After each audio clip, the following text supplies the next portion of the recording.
Hello, ladies. Good afternoon. Hi. Um, just going to do a really quick live because I really wanted to get out World Series information and television information to you ladies as quick as possible. So I'm going to leave this live up so that you ladies can review some of the information that I'm going to be giving you because I think this is a really important conversation that we need to have. So I really want to shout out to Creatively Designed and Chris Logic, who found this 2011 clip of Evan Longoria when he was with the Tampa Bay Devil Rays, and how basically what happened was like a pitch goes wild. Evan Longoria barehanded catches it to protect this reporter from being hit by the baseball, and then kind of lets his teammates know, like, hey, fellas, let's stop with the horsing around. It's time to be serious. And hi, Chavis. I definitely think that this is a really important moment in baseball history, and it's very serendipitous that this clip is being picked to circulate around our spaces. So let me talk to you ladies a little bit about the 2011 season and Evan Longoria's role in it in particular. So that you ladies can really understand the context of why I think that it's very serendipitous that this clip is circulating our spaces. So in 2011, that was the very first season of what we know today as billion-dollar baseball. Okay, billion-dollar baseball is when the New York Yankees had spent more money than any other sports franchise in the history of any American sport. This is kind of when they had Derek Jeter on the roster. This is when they had Alex Rodriguez on the roster. This is when they had Mark Teixeira on the roster. This is when they had CC Sabathia on the roster. So this is basically with the payroll of the New York Yankees in 2011. It was the first time in the history of any American sport that they had spent $1 billion in payroll. So it was literally the billion-dollar season. Here comes the Tampa Bay Devil Rays. We have to understand that just the starting lineup of the Yankees was worth more than the entire Tampa Bay Devil Rays franchise. So the question that this reporter is asking is really significant. And she's like, how do you feel your chances are in this division? You have the billion-dollar Yankees, and then Boston Red Sox is also in this division, and they will probably follow suit. So what she is asking Evan is a really important question. Like, how do you feel your chances are when you guys are pretty much a sneeze out of being an expansion team, and you pretty much have these incredible players? The person who played Evan Longoria's position for the New York Yankees was Alex Rodriguez, who was the highest paid baseball player ever at that point in time in 2011. So Evan Longoria is like, I feel great about our chances. I feel great about who it is we are as a team. I think that we're a great team and we're solid. The team starts, Tampa Bay Devil Rays in 2011, start 0-6, the worst in franchise history. Evan Longoria is injured. But that season, they come back. They come back to shut out the Yankees in that 3-game series. They come back to shut out the Red Sox in their series against them, to make the playoffs, to be the first in that division. They barely got to the playoffs on the wild card spot, and they ended up winning their division, making a quarter of what all the other baseball players were making, not just the Yankees, and still made a way to become champions in the AL East, the American League East. And that just really goes to show you, that's a huge credit to Evan Longoria's character. The fact that he really still can come back from injury, can come back from being paid a lot less than people who are playing his exact same position, and can still create a championship caliber, playoff caliber team. And I think that says a lot that credits him a lot towards his integrity. And the fact that we're having a guy of that level of integrity circulating around our spaces, whether it's purposeful or not, just really goes to show you, like, this is really a lesson. There's a larger lesson in this.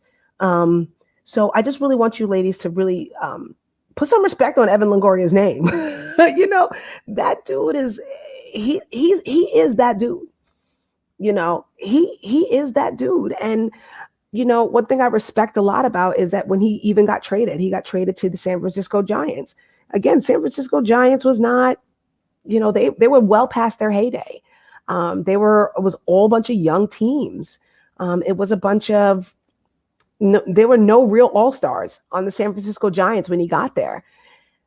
To take Evan Longoria's experience and his leadership to create a team that really doesn't have any all-stars, really doesn't have any standout players, to take a team that's definitely aging. Bryant is not young. Longoria is not young. Buster Posey is not young.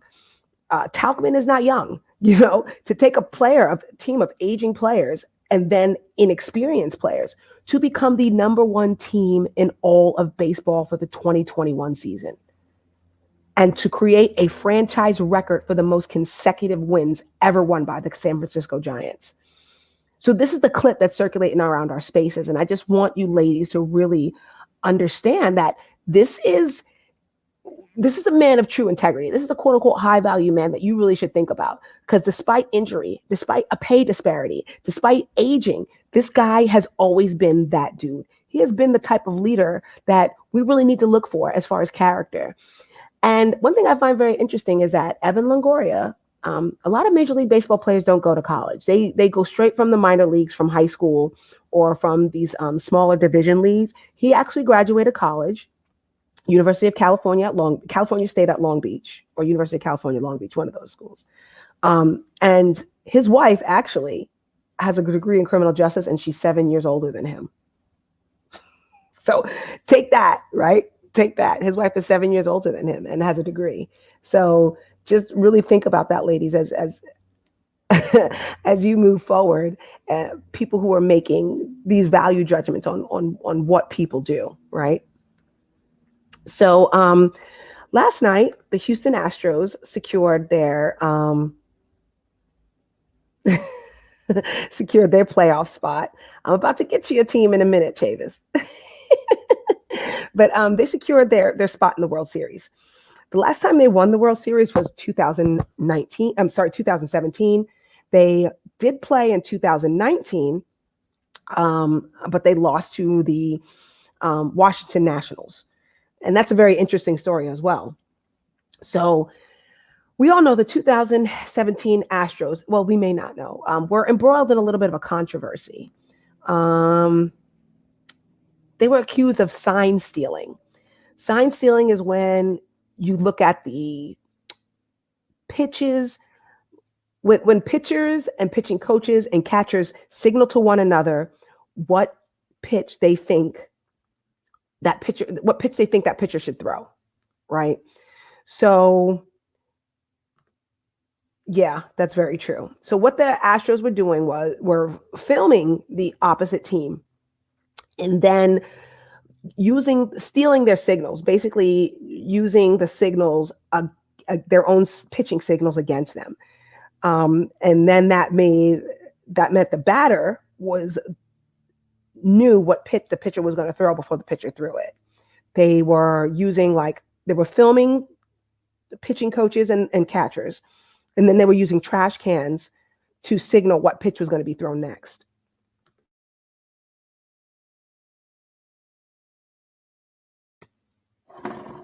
So the Astros are then accused of cheating.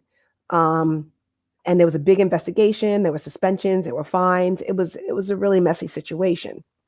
But before that happened, this was under Alex Cora's leadership. Alex Cora from Puerto Rico. My husband actually played with him back in the day. It's very interesting how 10% of all Major League Baseball comes from 3,500 square foot island of Puerto Rico. That's very interesting to me.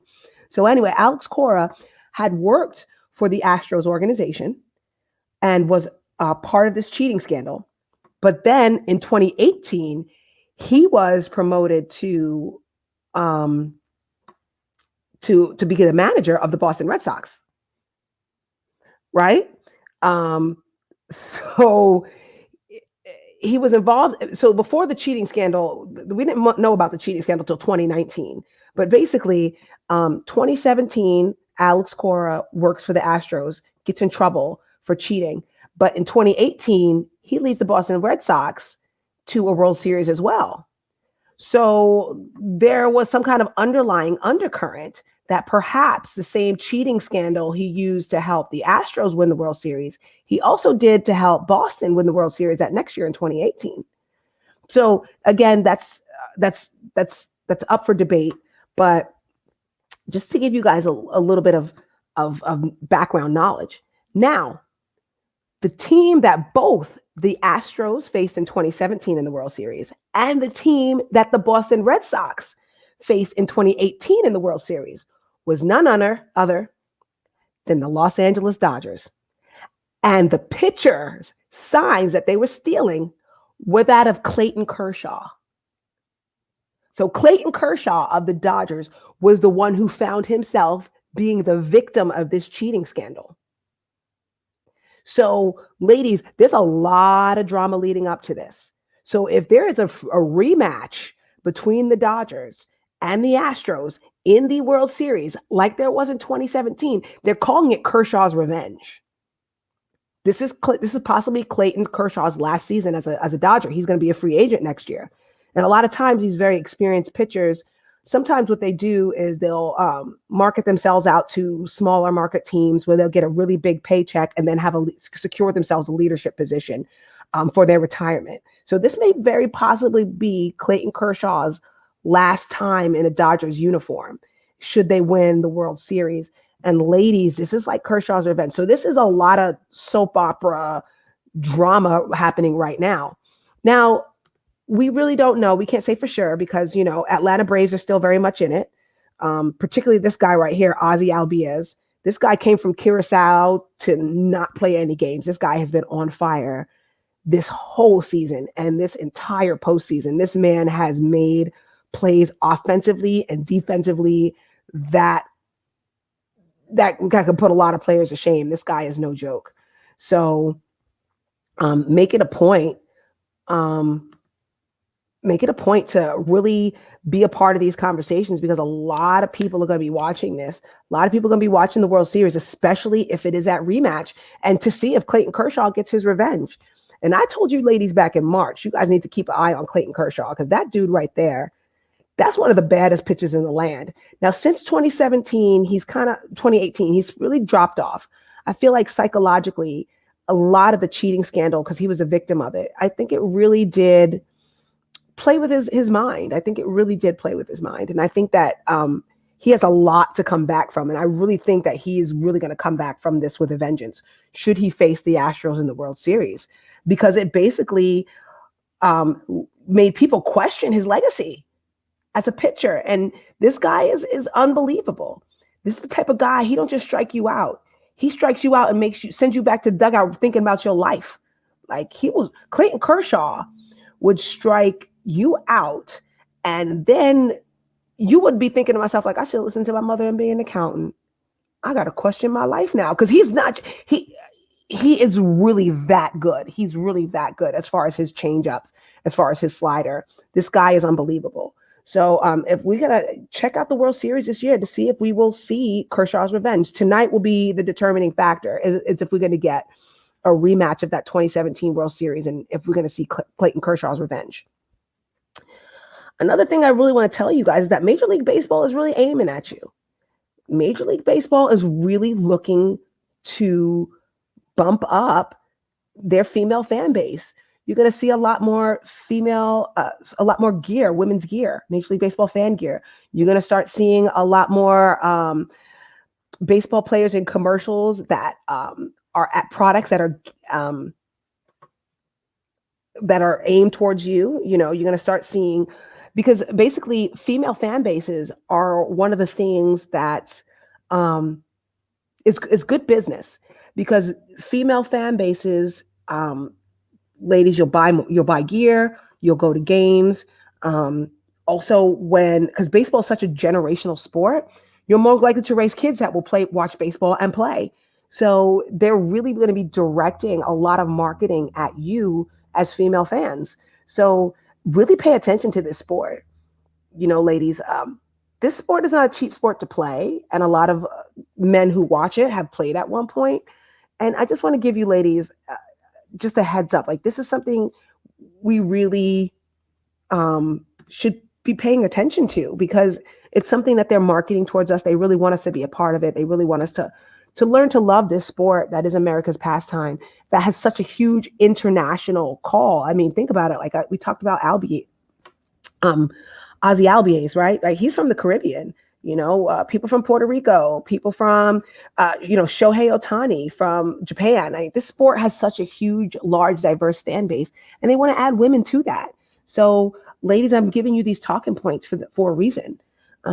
Really take advantage of this time and this opportunity to meet new people, to learn new things, and to be part of such an incredible sport that's really a part of the fabric of American history, and especially our history as a people. Because, I mean, when we look at, the athleticism, the 6-3-2 double plays, when we look at a lot of these outside moving fastballs, that was invented in the Negro Leagues. So this is a sport that we basically invented, that other people have perfected, because we haven't been involved as we should be. So, we really need to.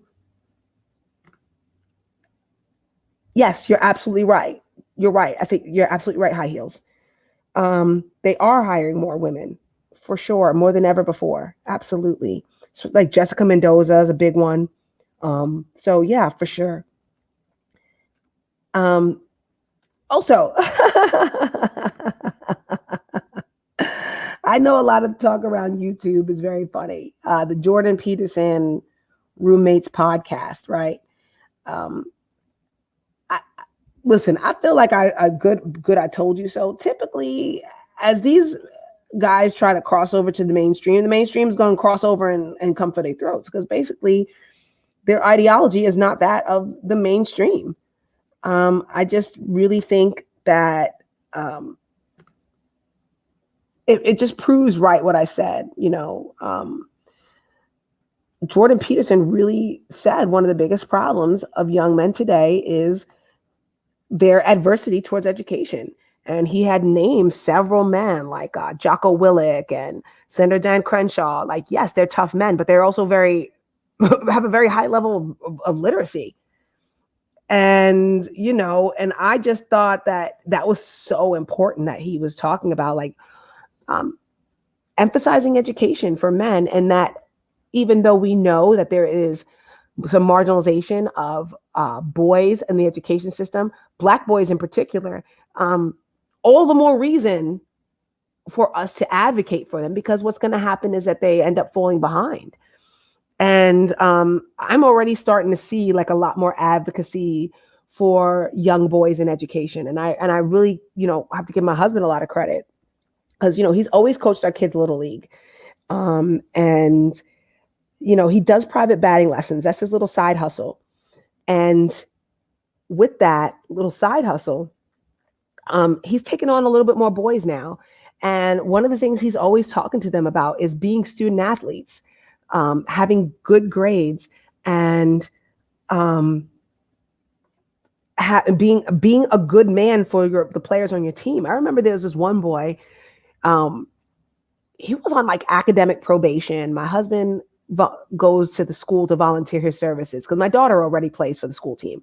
So the baseball coach had said, hey, would you mind coming and helping us out a little bit, volunteering a little bit of time? And my husband did. And there was this one boy, he's talking all this mess and da da da da da. And my husband was like, you know what? If you were the man in the batter's box that you claim to be on the Xbox, this team would be in a lot better position. Because you can't play MLB The Show and not show up for the other 20 members that are on this baseball team. Because who you are as an athlete and who you are as a student means much more than how well you do on this video game. And I guarantee you, if you put down that Xbox remote and you get in the batter's box and you ended up in that batting cage, if you spent as much time in the batting cage and in your books as you did on that Xbox, this team would be in a much better position. And ever since then, that little boy took it very seriously, and he ended up getting to be one of the most, he ended up being one of the most improved players that season. It really is going to take men getting out there and getting these little boys behinds and saying, put that Xbox remote down. Stop playing MLB The Show, the video game, and show up for your team. And I really respected that about him. And now that, he has that little side hustle, giving private batting lessons, there's a lot of manhood training that goes in there. And very interestingly enough, Jordan Peterson had said something. He said one of the best TV shows as a clinical psychologist to watch, Ted Lasso. I told you guys about that in my last live. I told you ladies about that show in my last live, right? Ted Lasso. Why? Because it talks about the psychology of sports and very important issues that men are facing. And this is such a critically acclaimed show about, and it's great water cooler talk. And I think it really just talks a lot about manhood and manhood through sports. And as you ladies can see, as we talked about Evan Longoria, as we talked about Clayton Kershaw, as we talked about these cheating scandals, there become issues of character that we are learning through sports. And ladies, I really want for you ladies to really think about participating a little bit more in the aspect of sports and a lot less around these issues of celebrity gossip. Okay, because there's enough drama in this sport. I mean, just what's happening right now between the Dodgers and the Astros, the whole issue with the Chicago Cubs this season after the trade deadline.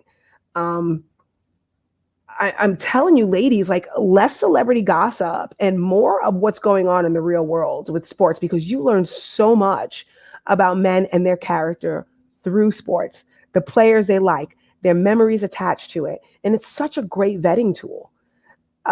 It's so funny because my husband, I knew who he was. Like when I met him, I before I got with him, I knew who he was because on the Army base where the installation that we were serving on, there was not a lot of black or brown officers anyway. So I knew who he was, but I didn't really like talk to him. But when we were on that athletes delegation, that's when he really impressed me. Number one, because he wore the number 18, like my favorite baseball player at the time, who was Darryl Strawberry. You know, I'm a Mets fan, so I have a lot of fond memories of like those 86 Mets. I told you one of my best memories was the 1986 Mets, because that was the first time my father let me stay up past my bedtime, was when the Mets beat the Red Sox in 1986. So I've always loved that. So the fact that he and I both were Darryl Strawberry fans, that was the one thing we had in common. That's where he went from like that familiar stranger to somebody who I would make an effort to speak to.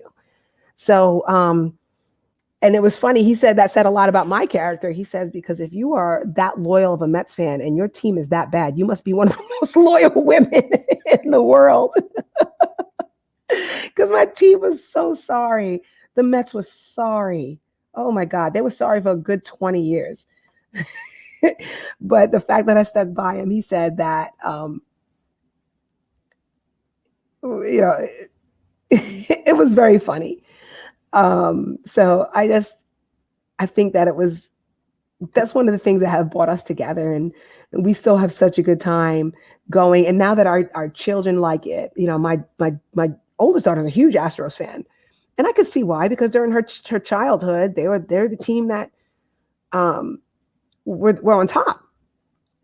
And then of course we see, my youngest daughter is a Yankees fan, and she's very much a purist, like a baseball purist. So like a lot of the players that I like Mookie Betts and Javier Baez, who do like a lot of the trick plays, she hates that. She hates that. She hates those players because she's so much of a purist. Yeah, you're right. Because a lot of women, right, would have been a little upset if, considering how much money and time and effort he puts into it, you really do need a woman who understands. So, actually, I have a funny story. So one of our good friends opened up his own business. He's starting his own business. He owns a gym. It's a franchise of a major gym chain, but he now owns this particular franchise. And, as a small business owner, he is going to sponsor like some charity tournaments. There's like those charity softball tournaments that go around that usually like raise money for like the food bank, or they'll have toy drives where people will bring toys for children in need. And so Sean, this just new business owner, was saying like, hey, you guys gonna so we joined the gym, and he was asking like, hey, you guys gonna train for the tournament? You guys gonna play in the tournament? And I'm like, absolutely not. I'm not playing. I will bring the Gatorade and the ice, but I'm not gonna play. I'll tell you that right now. Well, I don't think we really drink Gatorade anymore. Maybe Body Armor or coconut water, because Gatorade's bad for you. But except for the G2. So anyway, he was asking, why don't I play baseball with my husband? And I was like, child, I will never. No. I was like, because I want to stay married. That's why I don't play. I don't play softball with him. Like, I will not play softball with him. Like, I'll be honest, he really does let our daughters get away with a lot. Like, I don't really see him as much of a disciplinarian, except when it comes to softball. That's the only time. Like, had I not seen him coach Little League, I would think that my husband was not a disciplinarian at all. I would not, had I not seen him coach Little League, because I feel like he lets. My dad was a disciplinarian. I don't feel that that's the case with my husband, unless it comes to softball. Like, he really, really, yeah, they're spoiled. I'm not gonna lie, they're both spoiled. He spoils them both. He always tries to be the good guy, and I think that. But it's very funny because a few times we did like, it's because this is the first time we've actually are going to be going to the same gym, because we typically don't work out together. We both work out, but we don't work out together. I sort of understand like why he works out the way he works out, right? You need to be doing cable snatches. You need to be doing incline bench presses, because you have to, the part of your life, your livelihood was how far you can hit a ball. Like, you had to hit a ball 400 that was coming at you 90 miles an hour, 90 plus miles an hour, 400 yards. So yes, I understand why you have to have sizable shoulders, and why you have to have a wide back, and why you have to have a big chest. I completely understand that. And I completely understand now that as he's getting older and has this little side hustle, doing private batting lessons, you got to show these young boys you still got the juice. So I totally get it. I also understand that when he goes to the gym, like, he sits behind a desk a lot. So, you kind of have to create those movements that counteract you sitting and slouching. And also, you're in a leadership position now, and folks drive you crazy. So now I know why you be taking medicine balls and be throwing up against the wall. Like, I'm not going to do that at the gym. I'm going to put on some Janet Jackson, put it in my earbuds, and get on the elliptical. I'm going to do the little J-Lo booty band workout in the little workout room. I'm not going to be lifting no heavy stuff and throwing stuff up against the wall. I'm not going to. Yeah, you know what? Back in the 90s, you did have to have the wider shoulders and the big back. But now you're seeing little tiny guys hitting. Like, look at Betts. Look at Altuve. Like me, I'm probably going to go to the gym in a few minutes, but because I'm going to do a spin class. Like, I like the Missy Elliott 1990s spin class that they have at the gym. Like, I'm not trying to, do no battle ropes and cable snatches and lifting these heavy metal plates. I don't have any desire to do that whatsoever. So one time, me and my husband, we did do like a softball like tournament when we were still in the military. It was like a company fun game, and my husband's very competitive. Okay, he does not like to lose. So he had me doing these exercises with these sandbags, right, where you're moving the sandbags from one place to another, right? And so I'm moving these sandbags from one place to another. I'm moving these sandbags, and I'm like, why am I doing this? He goes, because if you need to know how to shift your weight. So in case you have to turn a double play, you can catch, and then you can shift your weight and throw. And I'm like, need? Like, what is need? Describe need to turn a double play. Like, need is a life or death situation. When am I going to need to turn a double play? Where I need to be doing all this mess with these sandbags. And he goes, you never know. There could be a life or death situation where you need to turn a double play. I said, let me tell you something. If there is ever a life or death situation where Mocha Mommy needs to turn a double play, you better get right with the Lord, y'all. because it might not end up well for you. Need to turn to double play. Like when in my life am I going to need to turn to double play? So you can keep your little Mr. Miyagi baseball workouts to yourself. And we were, you can keep that to yourself. I will cheer for you. So while you go to the gym and you do lift all this heavy stuff and you be pushing all these metal plates around and gruffing and huffing and puffing, you go do that. And I will make you a protein shake and get you some ice water. And I'm going to go do this 1990s hip hop spin class and listen to Missy Elliott, while I'm spinning, because I'm not, I ain't gonna be throwing that heavy. No, you better, these sandbags, these medicine balls, no. Like, oh, check this out. So I've tried to play softball with him, right? Ask if he'll go running with me. Okay, let me tell you something. When we first got married, I was a distance runner. That's how we met. We were on like the Army's like sports delegation. So I'm a distance runner. So and in the military, you do have to run 2 miles for your physical fitness test. My husband would run his 2 miles and that's it. Like once he crossed that line, that's it. So if I would say, oh, let's go do this, let's do this, oh, let's do a 5K for charity or for the church, or let's do, no, And I remember I had a girlfriend, she was our neighbor. She was East African, Elsa. She was Ethiopian, and she was a great runner. Me and her would have so much fun running. I loved running with Elsa. In fact, I should call her basically. So Elsa and I would go for these runs, and my husband would call her zip code. I was like, why you call her zip code? What? He goes, because when she go out for a run, she go to a whole nother zip code. She don't even be staying in town. And, and that's true, because Elsa does run like she'll do short runs. She'll do like your 5, 6, 7, 8 mile runs. But then once a week, she'll take a long run, which will probably be like 10 miles and up. So she'll do a long run once a week. And yeah, and that's true that if you are running 10, 12 miles, that does put you in a different zip code. So I thought that was funny. He used to call her zip codes.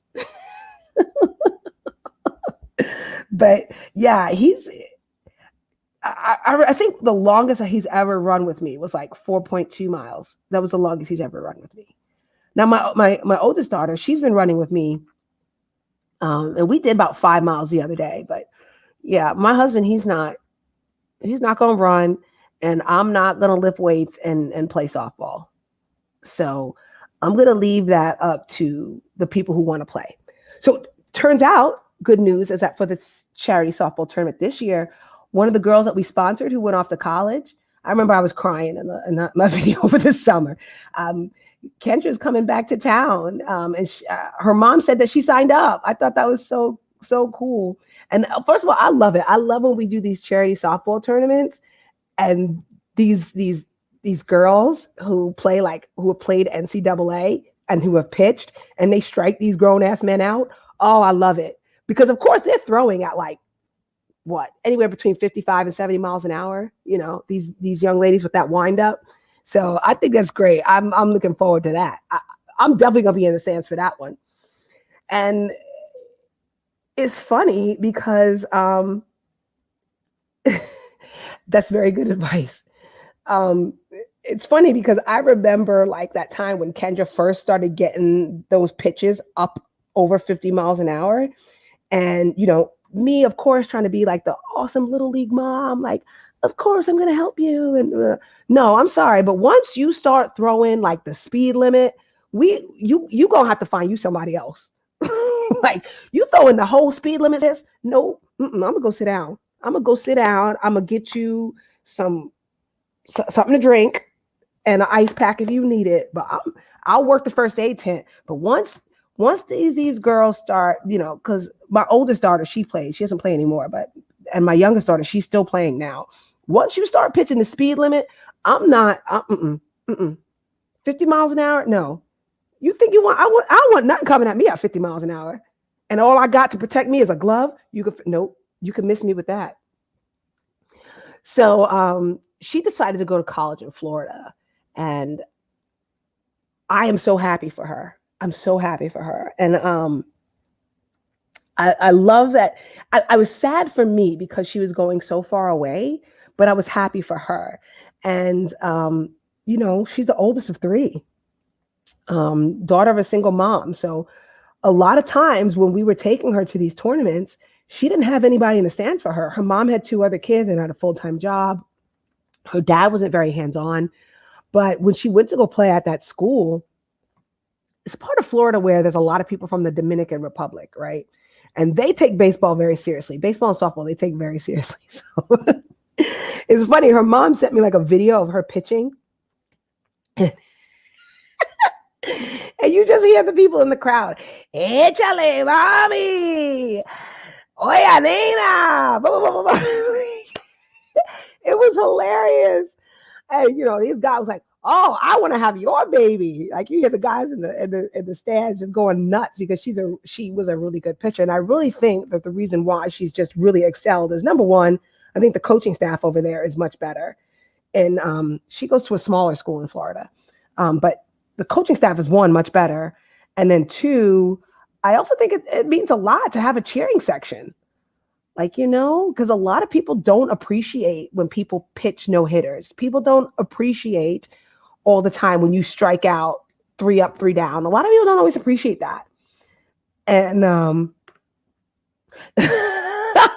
yeah, well, as I hear it in my house all the time. That's my life. And the one that I don't get is salami. What? I don't get that one. So anyway, but I just feel like that's my house on the weekends. But yeah, I'm grateful that she has a cheering squad now. And she knows her Tex-Mex, so she can get around a little bit with the English and Spanish dialogue. But yeah, I'm really happy for her. And I'm looking forward to her playing in this tournament and striking out all these grown men who think they're so tough. No, I'm sure she'll take it easy on them, unless they talk a lot of trash, because it's for fun. It's for charity. But that always amazes me because, like, there's one lady who I know always does the charity tournaments, and she teaches private pitching lessons. We've worked with her for a while. My youngest daughter worked with her for a while, and she loves to strike those, like, especially the firefighters, because I feel like they're always the ones who talk the most mess. The firefighters, like, I feel like they always talk the most mess at the pitching tournaments. But so when she strikes them out, I'm always happy. I mean, it's for charity. So I don't take it that it's not that serious. It really is about, filling up the food bank and getting kids toys for Christmas, because there's so many families who are in need now. So, but it does. But some people do take it too serious. Some people do take it too serious. And, I think Craig is going to play. My friend Kenya's boyfriend, he going to play. Because Craig can play some ball too. Craig played football and baseball growing up. But yeah, he's going to play. I don't know if he's going to play for like his dad's business or if he's going to play for the firefighters. I don't know who he's going to play for, but I know he's going to play. And, he's a trip. And it's so funny because I always hear around YouTube, I want a masculine man. I do be wondering if y'all be ready for that. Because Kenya was like, Craig, we should go to the steakhouse and get dressed. So Craig is not one of those guys who likes to dress up. He is like one of those guys who has like 3 pair of shoes and 5 shirts. Like, he does not dress up, right? And he's like, why do you want to go to the steakhouse? I got my friend down the road, Mr. Otis. He got about 6 heads of cattle. And when he takes them to the slaughterhouse, I could fill up your whole freezer. I'm like, that's his mind. He like, I will fill up your freezer. You don't need to go pay. We don't need to go to steakhouse. You don't need to go pay for steak. Come on, I'll fill up your freezer, girl. He's like one of those dudes. My husband's that way too. Like, if I want to go buy something, like, especially at Home Depot, he always is mad at Home Depot. He feels that they overcharge for stuff, like, especially like the pre-made stuff, like the pre-made lawn furniture or the pre-made gardening boxes. He always gets mad. He's like, oh, I can build you this for that price. I was like, babe, I didn't feel I needed protection against the prices at Home Depot. But apparently he feels, because there's a couple, he has gotten irate with a couple of Home Depot managers over some stuff. So I'm like, all right then. Well, he did do a good job of my raised garden beds. He did build those himself because he felt like Home Depot was overcharging for the pre-made ones. But anyway, you ladies say you want these masculine men, then all of a sudden he gonna bust out a chainsaw and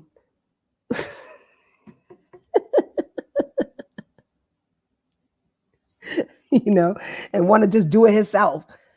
It's really funny. So, I mean, I just wanted to give you ladies that update, to make sure you check out the Dodgers versus Atlanta tonight. See if we could get Kershaw's revenge.